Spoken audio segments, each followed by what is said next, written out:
The stress of travel can have you worrying about a million different things, but have you ever given much thought to what you should or should not wear when traveling on an airplane? In this video, I'm going to share with you a few things you should be thinking about when choosing an outfit for your next flight to make sure you have a comfortable and stress-free experience flying to your next travel destination.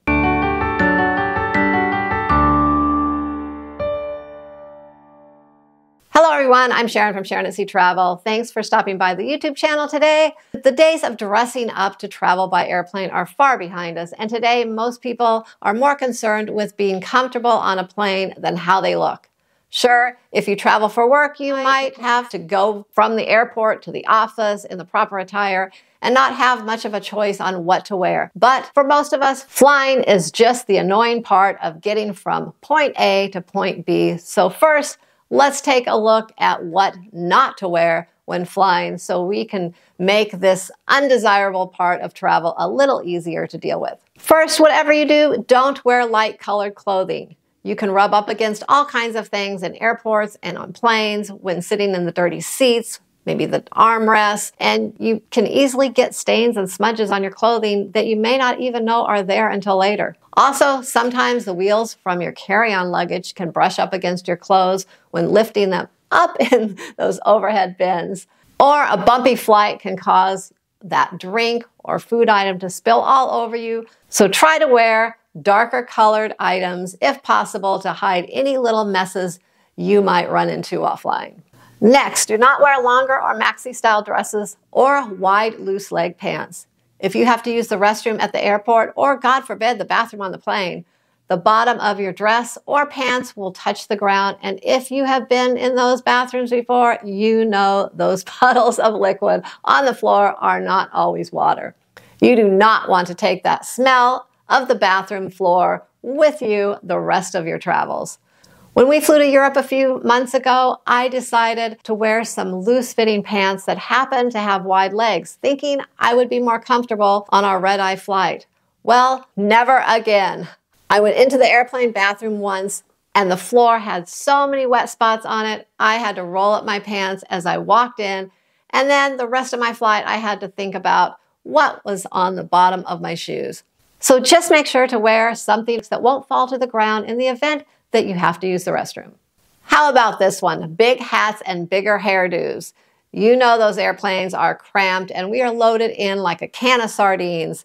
Many people try to save their luggage space and think it's a good idea to wear their hats. And no, I'm not talking about baseball caps. I'm talking about those bigger fashionable straw or other type of floppy hats that women wear when they're going to the beach or laying by the pool. These are very intrusive and can hang over the seats of the plane into other passenger space. The same goes for big hairdos as well.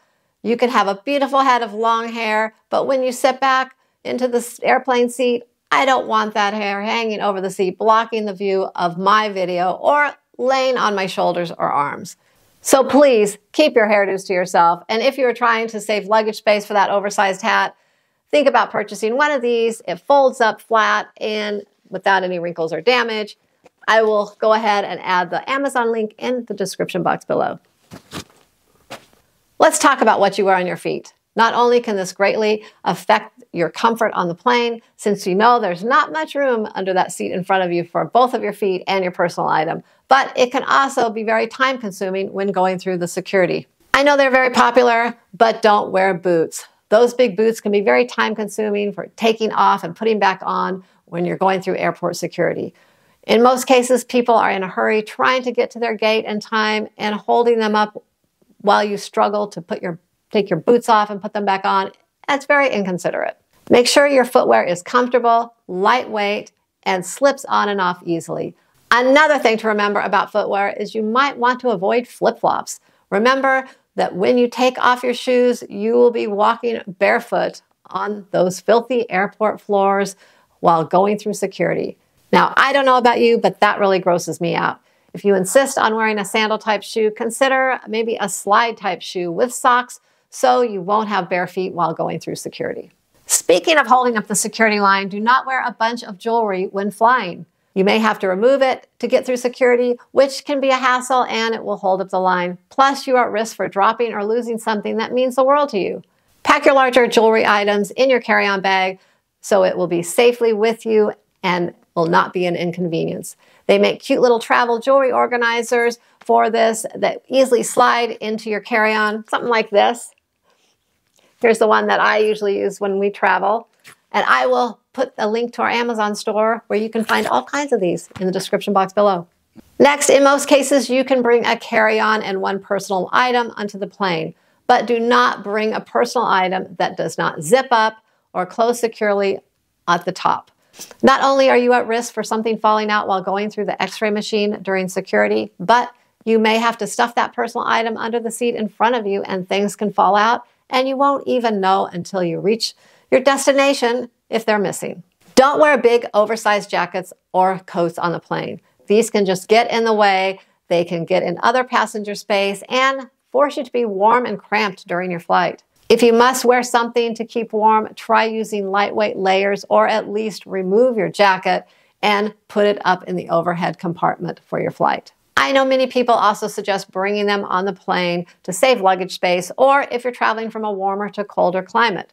Well, if you want to do this, you might want to think about purchasing a compression bag, close it up tight, and toss it in your carry-on, or better yet, attach it to the outside of your personal item with a carabiner. This way, it is protected and it won't get dirty, and you will have it handy when you arrive at your destination. Finally, don't break the carry-on rules.